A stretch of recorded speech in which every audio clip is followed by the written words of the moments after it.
Well, thank you very much. It's an honor to have a friend of mine, a very good friend of mine. We've become friends, actually, through the trials and tribulations of everything. Mark Rutte, Secretary General of NATO, highly respected. Every country, almost every country in Europe. I think you can almost take away the almost pretty soon. No. But they all have great respect for the leader, and he is the leader. And we've had some very good discussions today, and things are going along pretty well as regarding Ukraine, Russia. We thought it would be a little bit easier. That's turned out to be tougher than the Middle East. The Middle East was supposed to be the tough one, and we've solved that puzzle, but this one will get solved also.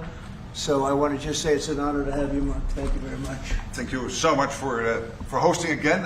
And we were texting, I think it was on the day when you were in Israel and in Egypt, this tremendous success you had under your leadership, bringing peace to the Middle East. Thank you. And then we texted each other and said, and the next big thing has to be Ukraine, Russia. And I want to help, NATO wants to help, my colleagues want to help to basically deliver on your vision of peace in Ukraine.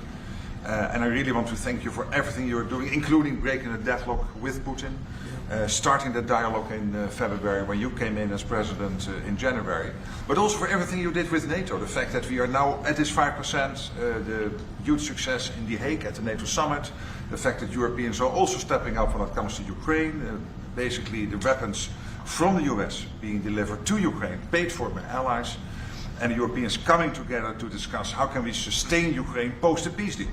All of this is evidence of your leadership of pushing the Europeans and the Canadians to do more, to deliver, and to equalize in spending with the US.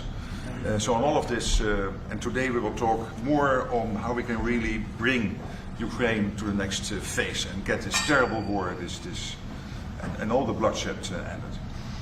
And as you know, we are going to be making a big trip next week. Some of you are going with us. We'll be going to Malaysia, South Korea, and Japan.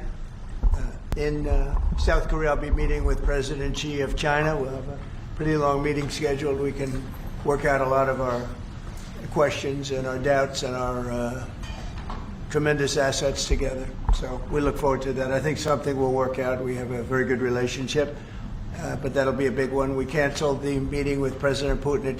It didn't feel right to me. It didn't feel like we were going to get to the place we have to get, so I canceled it. But we'll do it in the future.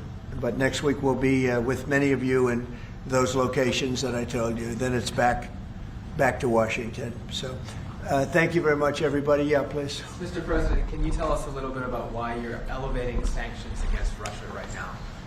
I just felt it was time. We've waited a long time. I thought that we'd go long before the Middle East. And Mark, as you know, we did the Middle East +7. So we did 7 different wars from Pakistan and India to so many. Azerbaijan, Armenia, which they said was impossible to do. All these wars I did, and the one that we have left, we have one left. It'll be 9. We have one left, and I think we'll get that done too. I think we're on our way to getting it done. We have to. Mr. President, do you have a timeline for when you think the story is going to be over because of your leadership? No, I don't have a timeline. You can't have in war. It's hard to have a timeline. You know, so many things happen in war.